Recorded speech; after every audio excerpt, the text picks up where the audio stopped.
Who's Park taking a picture after heart kiss? Oh yeah. Hell yeah. Remember this one. Hey, you gotta tell me, when is the time in your life when you want to kill somebody when you had a bad day? When I, just one time, man, and I was really under the influence of crystal meth and. Let me tell you something. Us as soldiers, we don't have a choice. We have to go in there and kill the enemy. And we're not full of fucking steroids, drugs, anything. We know what they look like, we know what they act like. They don't cause trouble for nothing, and we go in there either fuck them up or get rid of them. So we do it continuously because we're trained to do it. We don't make excuses like Americans about drugs. Yeah. Pretty cool, man. It sounds cool. Maybe you feel great. Hell yeah. Thank you for your service.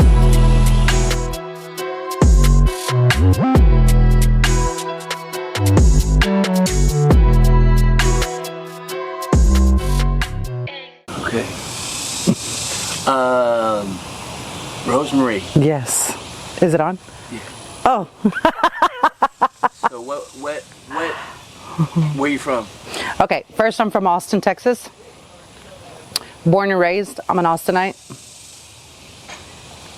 What part of Austin? I actually was, I like to say that I'm from everywhere. I don't think there's not a part of town that I'm not from.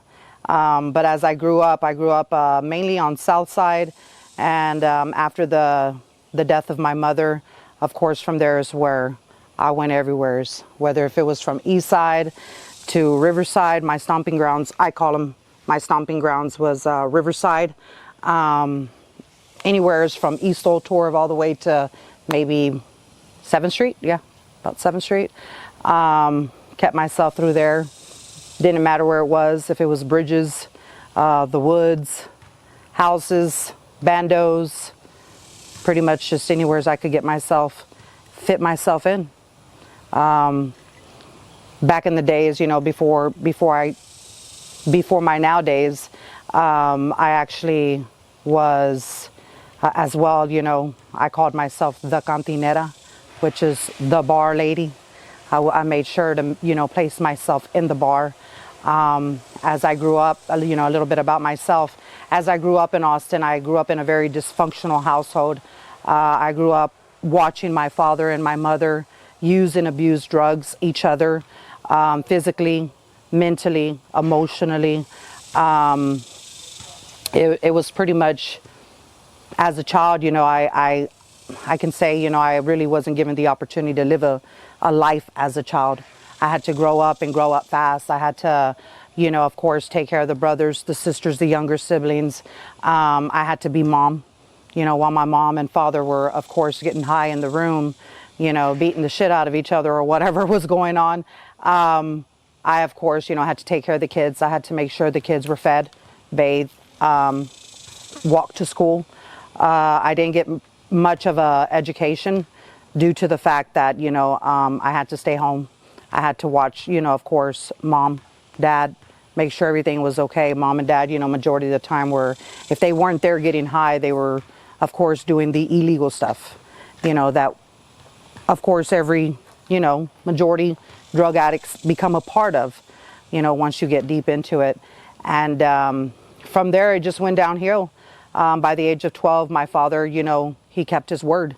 My father was a man of his word. And when I say that, he said, you know, he used to tell us, you know, that one day, you know, if my mom ever left him, that he was going to kill her. And he kept his word. He murdered my mom at the age of 12 when I was at the age of 12. And when he did that, that's where my life came spiraling down. I already did not have any, you know, what's that word I'm looking for? Any parental guidance, you know, in the household. I was pretty much, you know, having to learn everything on my own. So there was really no guidance in my life, no direction. So after my mom got murdered, I pretty much went to, you know, I became very rebellious. And I went from an aunt to my father, from my father to my sister. and it just got worse. And at the end of that, which was by the age of 15, nobody wanted me. And I ended up going to the street at the age of 15. When that took place, immediately the street sucked me up. It didn't really too much start with the drugs right away and the drinking. I was that very quiet, timid young girl, you know, because while I was back at home, of course, I had been, you know, molested and, you know, spoken to, you know, very negatively. And so I was very quiet and shy. Didn't really too much communicate with people. Didn't even know how to talk. But when I came to the streets, of course, you know, like they say, you know, you're going to be part of the streets, you know, it's the game and you got to learn what the game is. And if you're going to be out there, you're not going to just sit out there. You got to learn the ropes. You got to learn what it is to be out there. If you want to be a part of it, you know, a lot of people were good to making you believe that, you know, they loved you. And I fell for it. You know, I was a young child looking for love. But of course, I was looking for it in all the wrong places. I was looking for it in majority men, you know, wanting homegirls, wanting, you know, people to chill with, kick it with, someone just to, you know, accept me, you know, for what I was, you know, who I was, for who I was. And really, in reality, I didn't even know who I was, but I got involved. I got involved in the streets and immediately I got sucked up. But along the way, of course, there was a lot of, you know, more brokenness added to the brokenness that already was, you know, done to me. You know, I lived a life of course, you know, being raped, being abused by men, being rejected, being neglected, being abandoned. I felt abandoned. So along the way, I began to drink. I found myself drinking. My choice of drug was drinking. When I would drink, I would feel numb. I wouldn't remember, you know, the thought. I didn't want to think about the times, you know, that my mom, you know, would call me out of my name or would beat me, you know, with a belt because my father beat her and, you know, she was upset. There was times that I didn't want to think about that. I didn't want to think about my uncle molesting me. I didn't want to think about a brother having incest with me. I didn't want to think about just never feeling ever like I was wanted. And then, you know, it being majority of the time the people that you love the most. And the drinking took the pain and it helped me just to shove it down. One thing I remember as I grew up is what happens in this house stays in this house. So I was good at that. I was good at shoving stuff down, shoving it down. Don't talk about it. You don't think about it. You don't talk about it. You just shove it down, throw it underneath the carpet, act like it didn't happen, and you go about your day. You don't tell the teachers nothing. You don't look to the left. You don't look to the right. You just keep going. You know what? You don't follow me. You don't do what I do. You do what I say. That was a very, very, well-known line in our house. So along the way, that's what I did my whole life. I drank it away. But of course, along with the drinking came the drugs. And so what I did was I went from doing, you know, of course, drinking to crack cocaine, to doing cocaine. And then just little by little, that cocaine led to crack cocaine. The crack cocaine led to methamphetamine. By the time I knew it, I was smoking it. I was injecting it. By the time I knew it, I was injecting heroin with methamphetamine. I didn't care what I was doing. I just knew that I didn't want to feel my pain. I didn't want to feel my pain. I didn't want to talk about what had been done to me. I didn't want to know what it even felt like to feel my pain. I just wanted it to be beyond and just act like it never happened. I wanted to act like it never happened. And so there was, I say a lost little girl living inside of me. There was a lost little girl that was living inside of me that was screaming for help. Along the way, of course, you know, a lot of things happened, you know. I still got broken in pieces. I still got, you know, in bad relationships. I didn't know what a good relationship looked like. I didn't even know I was in bad relationships. I just thought that, hey, this is a man, he loves me, he tells me he loves me, and it's all good. And but little did I know that I was feeding myself a lot of negative, that the negative became normal for me. The drugs, the drinking, the being a prostitute, even being a prostitute, because within due time, of course, I was never taught, responsibility. I didn't know that I had to get a job, I didn't know that in order to live life that I had to get a job and to maintain a house. I had kids. Even losing my kids, I was disappointed with myself.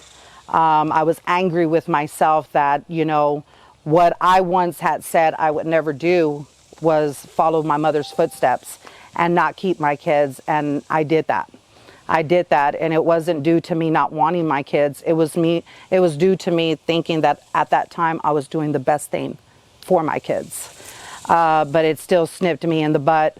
And I can honestly say the one thing that I held on to when I was out there in the streets, no matter how many beatings I went through, no matter, if I was almost left for dead, pistols held to my head, I was going to continue fighting, for my life, because I knew that there had to be another way. I just didn't know how.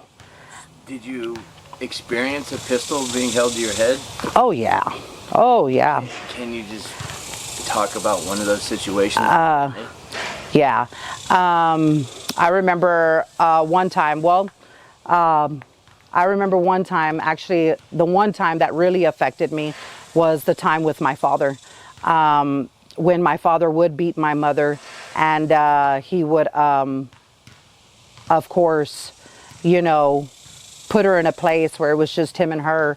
But I would hear, and I was the oldest, so I would always go run to save mommy. And I say that because when I would jump in the middle, he would stop. I wasn't his child. I was the stepdaughter. So he would stop. He never, one thing I can honestly say, he never, gave me the spankings. That was my mom's job because I wasn't his child. So he would stop when I would get in the middle. But there was one night that I know that he was pretty on it. And I just remember one night he came home and he was so angry. My mom and him had went out. My mom left. She left them where they were at. And I guess they had an argument. And she left them where they were at. He ended up finding a ride. He got home. Me and her, she was just coming to pick me up to get me and my brothers and sisters. We were sitting in the truck and we were about to reverse when he just drove in on us. And when he drove in, I just remember him coming into the truck and he was gonna put it on her head, but when he did, I jumped in the middle like that to stop him, and when I did, he put it on my head and he said, "You better sit your ass down because I'm tired of you getting in. I'll do to you what I'll do to her." And I was just like, oh my God, this is my father. I've never, my real father was never in my life. He was never in my life. So my stepfather was my father figure. He was my father. And no matter how bad of a father he was to me, or even my mother, how bad of a mother she was to me, those were my parents. And I loved them. And with that being said, when he held the gun to me and I was just like, oh my God, that's when my mom, of course, she jumped in. And, those are traumas that affect you, that can affect you to even later on. I can honestly say that even later in life, even, me growing up and dealing with men in such a way caused me to be so hateful and despiteful towards men that I would literally in my own mind imagine myself like literally wanting to do the same thing to the men who hurt me. I felt like they deserved it. Like this is the only way that it can be handled. How did you go about hurting the men? The men, wow. I was what they call and I say it with no shame, I was the gold digger. And I say gold digger because I was the woman like, I'm going to get you before you get me. Now that I've seen all this my whole life, every man that has been put in my life since I have grown up has shown me in my mind and in my thoughts then that that's how men were. So with that being said, my father took my mother. My uncle molested me. I had a brother who was molesting me. I had, been raped. So I'm like, this is my idea of how men are. So I'm like, oh no. Now the guard goes up and it's time for Rosemarie to be, I'm gonna get you before you get me. So with that being said, now that I've grown up, I'm not proud of it, but I was that woman. I was gonna rob you. I was gonna break your heart. I was gonna take any and everything from you. I didn't care what I had to do to you. I didn't care how much I hurt you. I just wanted to hurt you. Do you ever talk to the brother that raped you? Actually, it was molestation, but yeah, I actually have forgiven. I mean, those were my days. The days that all this happened were my days before Christ. So those were my dark days. And now that I've come to the other side, I'm going to say the other side. Those were my dark days. But now that I've come to the other side, I've learned that there has to be forgiveness. I learned that, there's none righteous, that we all make mistakes. Is that me trying to justify it from my brother? No. I just know that even me along the way, I've done some things that I wasn't even too proud of. There was even a point of time, and I can honestly say, and I love to talk about it. One way that I even hurt men was when I was out there and I was diagnosed with a disease that was given to me. I even, for a while, turned around and said, okay, you want to play that way? Now it's my turn. Okay?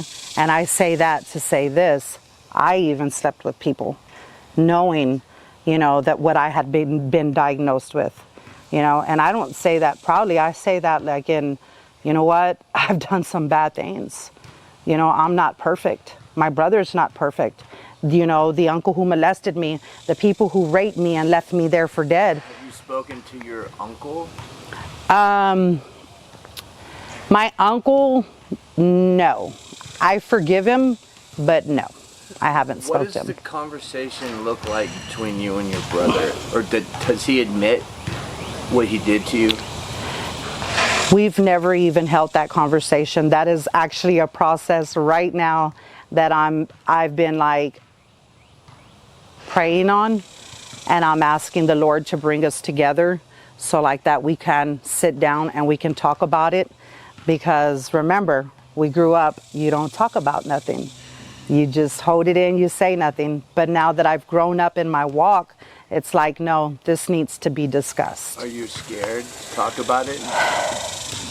Or how do you think it's going to play out? Do you think it's going to play out just fine? Or,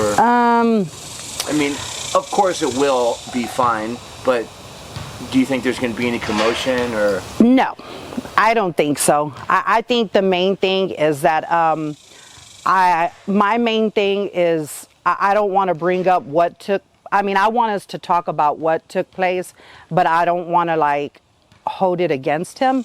I just want him to know, you know what? You knew what was wrong. This took place because even after he was molesting me, I even grew up. It's insane, but even I grew up like with this sick mind that it was okay. That it was okay. Like in all honesty, like I grew up with this sick mind that, hey, this is okay. This is my brother and it's all right. He's telling me it's okay. And so at the time, you were okay with it because you believed the first time, no. Okay. The first time, the first few times, no, I wasn't okay. But then after, this is my brother and I love him. I look up to him.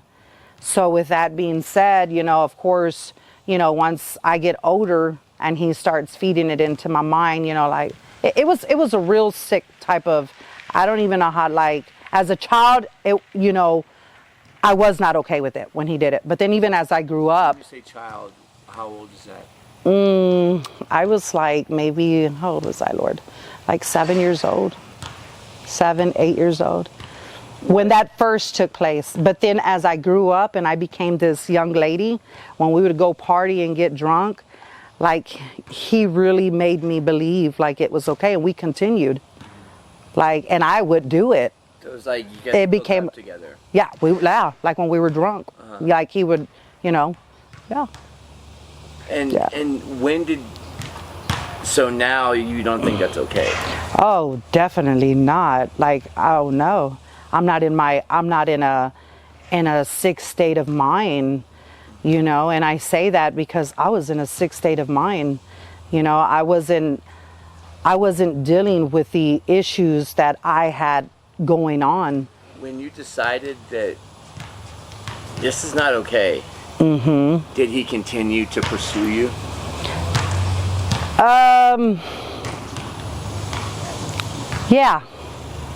Yeah, there were times. Yeah. Y'all were both looking for love. What did that look like when you were like, I'm shutting this down? Like, no, this ain't right, bro. Like, you're my brother. Like, this is not cool. Like texting and you're like. No, it was just more like when we were drunk, when you're drunk and wasted, and you know that someone's trying to like rub on you, and you're like, hey, like, chill out. Would you bail or did you? Yeah, I would bail. I would bail. So you say your drug of choice was alcohol. Yes. What other? I mean, what was your second drug? Like, as far as narcotics go, what was your favorite narcotic? My favorite was meth. That was my favorite. I went from alcohol to cocaine. Didn't like to come down on that. But from cocaine, I went to crack cocaine. Didn't like the chasing part of that.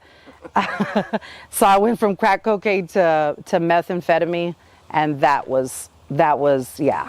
Did you ever have a habit that was costing you hundreds of dollars a day? Come on, yes. It cost me my whole life. What'd you do for the money? How'd you get the money? How? I did anything. I went from breaking into houses. I went from prostitution, selling dope, selling, if I didn't sell myself, if the girl next to me was stupid enough, I'd sell her. I didn't care who I sold. I didn't care if I had to, I mean, literally, I sold anything. I didn't care what I had to sell. I didn't care what I had to do. A lot of robbing. By the grace of God, I'm here. By the grace of God, I should not be here. I should be in prison. I should be doing a lot of time. Did you feel like, was there ever a time where you just decided that you're like, I'd rather be dead than, I don't want to wake up anymore. I'm so done with this shit. Like, I want to be dead or commit suicide, or were you ever suicidal? Yes. Oh, yes. I was suicidal when I began all of it. I mean, before I even began doing all the drugs, I was suicidal. Right when my mother passed away, I was already trying to take diet pills to kill myself.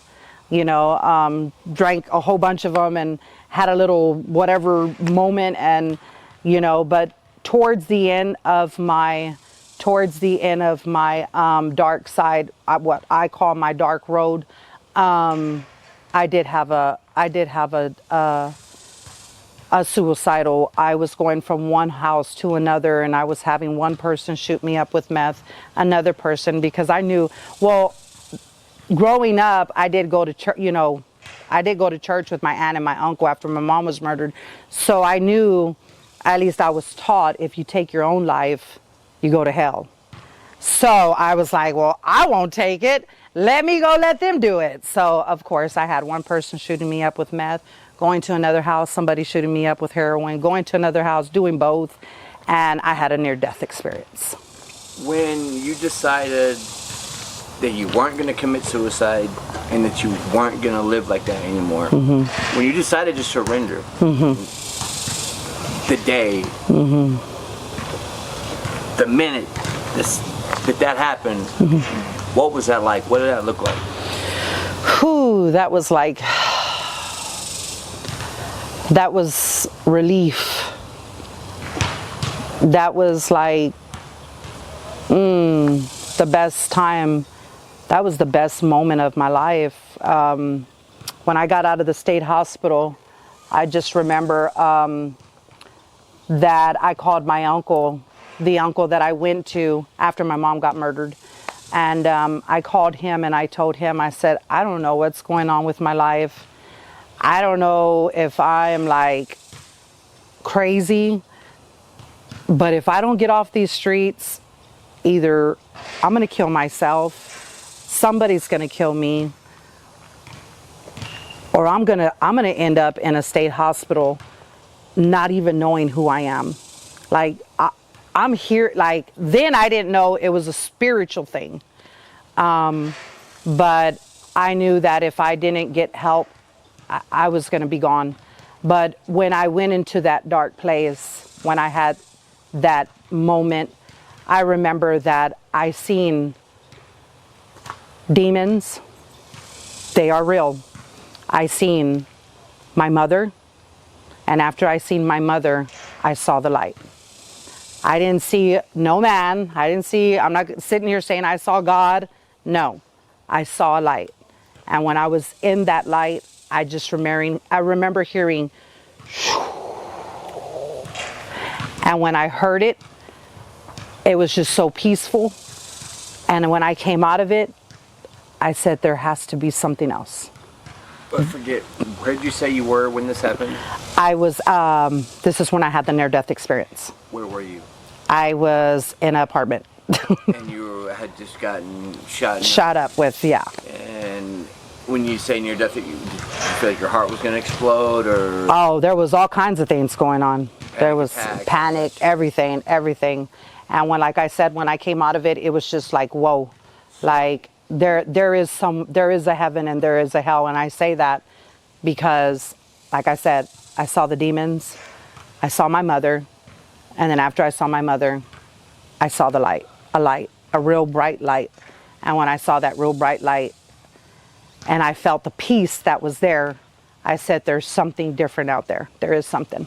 So the next day or the weeks following, how did you progress towards getting better? Well, with that, like I said, I called my uncle, and my uncle told me he knew what I needed to do. I told him I needed help. I said, I don't know if I need rehab. I don't know what I need. I'm going crazy. Never molested you? No. This is no, not this one. He's actually a Christian man. I called him and I said, Theo, I don't know what to do. I don't know, like something is going on in my life. He said, I know what you need. He said, God is calling you. And I said, okay. I said, well, whatever, just please help me. He said, okay, meet me here. And when I thought I was going to go meet him, I thought he was going to pick me up and take me with him and place me somewhere safe. And he actually met up with me at my other uncle's church. He met up with me there, and that's when he led me to Christ. He told me that I was a sinner and that I needed to repent of my sins, and I needed to invite the Holy Spirit into my heart, and that I needed to turn away from my sins and begin to live a better life without the drugs, without the alcohol, without the abuse, with the Holy Spirit within me transforming me from the inside out. And at that moment, I'm going to say I didn't know what I was doing. I just took a leap of faith and I said, okay, yes, whoever this God is, I believe it. I believe that this story is true. Come into my heart, transform me, change me, make me a better person, teach me how to be a better woman, show me how to live a life without drugs, without alcohol. I just want different. I want a new life. And that's where my life began to change. I immediately, instantaneously, I'll never forget, I just felt it like I could breathe, and I was forgiven, And ever since then, my life has not been the same. Now, will I tell you I'm perfect? No. I still make mistakes. I'm learning. We're all a work in progress, and but one thing that I can say is that I've learned to say no. No. I've come too far. I've gone through too much. I've gotten beaten. I've gotten used. I've gotten hurt. I've lost my kids. And all by my choices. I lost my kids. I had nothing. I was homeless for 22 years. I was sick and tired of waking up next to men that I didn't know. I was sick and tired of not being loved, not even knowing what love was. I thought because you told me with your mouth you loved me, that was love. I know now that's not love. It's not love. And I was sick and tired of it. And ever since then, these are not tears of feeling pity for myself. These are tears of joy. Like, I don't have to go back to that. I don't have to be that. There is a way out. You say that you know how to say no. Now I know how to, if I know how to say no. Okay. When I go through something, when there's a situation going on in my life, I don't have to sit there and look at the problem. I don't have to sit there and waddle in it and feel pity for myself. I don't have to be the victim. Now I know that I've overcome all this. And if I can overcome prostitution, if I can overcome being homeless, if I can overcome all those beatings, if I can overcome being beaten and almost left for dead, I can overcome anything. I'm strong. Like nobody can tell me, Rosemarie, you're not strong. You've been through so much. You watched your mother get beaten. You watched you know that your mother was murdered by your father. And you were hurt. A lot of people hurt you. A lot of people hurt me. Everyone gets hurt. But it's, what are we going to do with that? What am I going to do with that? Am I going to sit there and drink it away? Am I going to sit there and hit some crack? Am I going to sit there and go lay next to the next man who I know damn well don't love me? No, I'm not. I'm going to pick myself up and I'm going to remind myself, if you went through that and you went through that and you went through that and you went through that and you went through that and you went through that and you're still going through this, my life is not perfect. It's not. Shit, I'm going through something today. I'm going through something today, but it doesn't stop. And it's not gonna, life doesn't stop. And it's not gonna break me. Now I know, okay, I went through everything I went through to make me who I am today. And that is a strong woman that now I don't sleep on my back for money. I don't prostitute. I don't have to rob nobody. I don't have to kick a door down. Now I got bad knees, but I don't have to kick a door down. I got a job. I've been working 7 years. Once I got released from prison, I said, that's it. Enough is enough. No more doing me wrong. I am worthy. I can't, if nobody wants to do it for me, I'm going to do it for me. But that doesn't come just from myself. Me personally, everyone, they do their thing their way. Me personally, that's with my relationship with God. He teaches me. I'm not religion, I'm relationship. When I talk to him, he talks to me back. Rosemarie, you can do this. Rosemarie, you are strong. Rosemarie, you are much more than a conqueror. Rosemarie, you are victorious. Rosemarie, your story is going to help many people. You're not here for yourself. Now go share your story and tell people you can come out of it. It's okay if you were homeless. It's okay if I was a prostitute. It's okay if I was diagnosed with genital herpes. It's okay. Because I serve a God who sits high, who looks low, who helps me, healed me even of genital herpes, And I was just out there being bad because that's what I was taught. That's all I knew. It was a norm for me, But the Lord had to tell, he literally told me, like, Rosemarie, it's a mindset. Get out of that negative mindset. It's a mindset. You got to tell yourself, I can do this. I will do this. I will, I can, I will, I can, I am. And it's like, I'm not, like I said earlier, I'm not going to sit here and say, you know, it's roses and daisies for me every day. No, there's still some days that domestic violence wants to creep up on me and say, you know what, you ain't nothing. Ain't no man ever going to want you. No, I am something. There's nothing that's created here. Rosemarie that isn't today, worth. who is a strong woman, who works, pays her bills, Woo-hoo! takes care of business like a grown woman. Like a grown woman. What does Rosemarie want for her future? What would Rosemarie's future look like? What are your goals and the things that you want in your life to, you know, fulfill you? And what does Rosemarie want for her life? Okay. I'm glad you asked me that, because that's a good reminder for myself. What Rosemarie wants is, first and foremost, Rosemarie wants to overcome everything that Rosemarie has overcame. And one of the ways that I want to do that is, of course, writing a book. I want to write a book. I want, with the help of me and him, I want to give answers to women on how to overcome domestic violence. I want to give answers to women, and which is very huge to me, because women, back in the days, all they wanted was my dope or my man. So I didn't communicate with women. It was like me and women, I had more guy friends. But today I can say I cut down women. I broke women.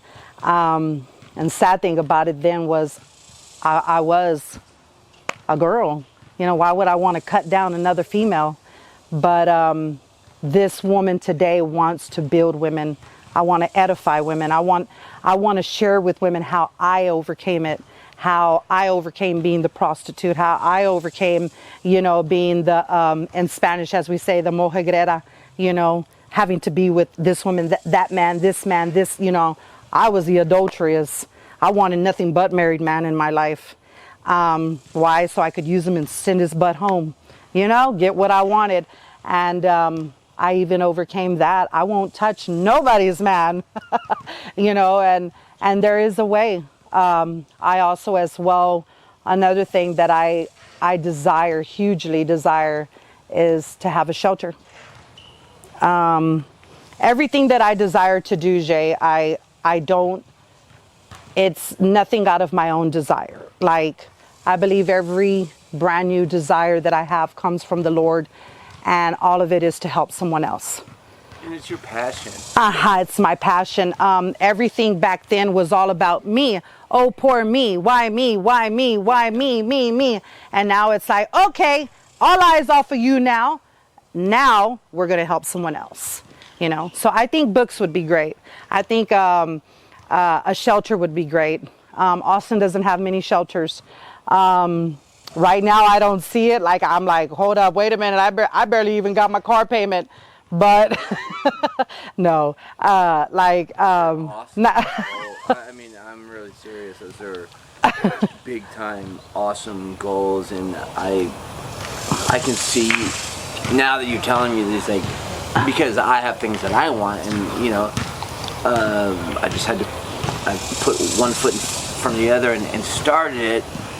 Are you at the place now where you're like, how do I do this? What do I do? I mean, is it, and I know it's probably becoming a burning desire of yours to do this, to write this book, to take the next step. Do you think that you will put yourself out there and are you ready yet to take that first step and try to just cast a line out there and see how would you write this book, or whatever that may look like? Are you ready for that yet, or are you almost ready? I'm gonna have to say that I'm ready. I know that I have the answers for it. I mean, it's obvious. I've overcome a lot. Okay. And I don't say that boastfully. I say that in proudness, you know, towards the Lord. Like, I've overcome a lot, and women need to hear it. And, you know, I've taken the initiative of taking the first step. I mean, even just by coming here, you know, just doing this interview. There are times that, of course, you know, that fear wants to step in. Fear has been chasing me as a child. Fear has been chasing me as a child, chasing many of us, trying to keep us and stop us and paralyze us from going, to jumping into something that can really be huge, you know, and I can honestly say sometimes it does. It wants to stop me in my tracks. Hey, that you can't do it. Yeah, but you can't do it. You know, there's no way. You don't even have the resources. You don't even have the funds. Like, where are you going to start? Nobody cares to hear you. Your story is no different from the next person right there or that person. All of y'all are just drug addicts. You know, these are all the things that, of course. We were chosen. Yeah. Yeah. You know that? Yeah. Indeed. Yeah. Indeed. Indeed. So, I actually have a very special lady in my life right now. And, if she happens to see this, I love you, Veronica. She actually a very special lady, and she's actually gonna sit down with me and lay it. She wants to lay down like a layout, like a transfer, you know, putting it down exactly how I want my shelter. And for me, that's the beginning. Lay it out, give it a name, you know, put a name to it. You know, put a layout on it, on how you want it to look. You know, something that I've been thinking a lot about are like, okay, like this shelter that I have, I don't want it to just be a place where people come and they just stay here for a few days, a couple of nights, and they burn off. No, I want them to come in, and I want them to have resources. I want them to, you know, of course, of course, have a caseworker, of course, have certain classes, because we all know as drug addicts, you know, yeah, classes. There you go. Because I mean, it's needed. It's needed. And you know, of course, you know, I do want it for those who are serious, who want that brand new life, who want that chance. I was never given that chance when I was out there on the streets. And now that I look back, I'm grateful for that. You know, I've slept on tables like this. I slept at the flea market on a plywood board. I've slept on concrete, you know, floor. I didn't always have the hotel room or the man that I could go to. You know, they started getting tired of me. Okay, straight up. And I slept at bus stops. But I can honestly say, you know, my people, they shut their doors on me. And I thank God for that, because if they would have never shut that door on me, I would have never known what it was now to appreciate what I have. You know, I've gone from rags to, and it's not a mansion, but it's my apartment. It's a 2-bedroom apartment. I never thought, you know what I'm saying, that I would be able to pay a 2-bedroom apartment. When God put me in there, I was like, whoa, wait a minute. How did I go from this to this? And he's like, I told you I got a plan for you. Just keep seeking me. Just keep fighting. Like you seek him like you would silver. Yeah. In Proverbs, yeah. Which is my favorite book. You know, and everybody's relationship with him is not the same. You know, you don't have to hold a relationship with God the way that I do. You know, everybody is different, you know, but one thing that I know that the Lord wants from us is just keep fighting. Keep fighting. Don't give up. Fight, fight, fight, fight. There's an enemy, and he's out to get everybody, not just me. Surrender. That's what I say, you know, like when we're out there doing what, you know, hating ourselves. Surrender. And not just surrender. You know what? Even when you know, I'm going to say this because I love to be transparent, okay? Like I said, I hold a relationship with him, right? But there has been times that I've even gone back to pick up my booze. When my husband and I went through a divorce, I went back to drinking. You know, I went back to maybe a line, you know, I did, you know, straight up. Let's be transparent. Nobody's perfect, you know, but even in that, be open about it. Go to people who you know are going to lift you up. Go to people who you know can encourage you. Go to people who you know will pray for you, Don't be ashamed of it, because I'm not the only one who has fallen. Plenty of us do, and it's okay. Just pick yourself up. You shake yourself off, and let's do this again. Round 2, you know? Don't let yourself go fully. Don't, you know, and start off small. Don't start off huge, humongous. Start off small, just a little bit. Don't make a big old huge goal for yourself, and then you fail that goal, and then you feel like, oh my gosh, why did I do this to myself? I've done that in working out. I'm like, I'm gonna go lose 50 pounds. No, now I'm like, okay, let's do 5 pounds. When I get short term, don't over exceed yourself to where at the end you're gonna feel like, I'm never gonna get this. Never gonna get this. If you had one, okay, so for the people, I'm gonna say the young women, maybe not all young women, but, or even men, the people who are headed down the road that we went down,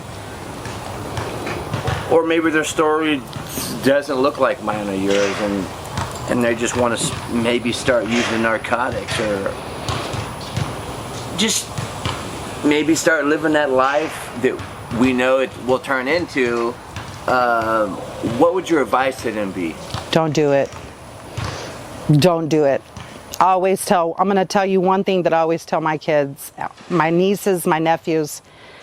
The game is called the game for a reason. It's a game.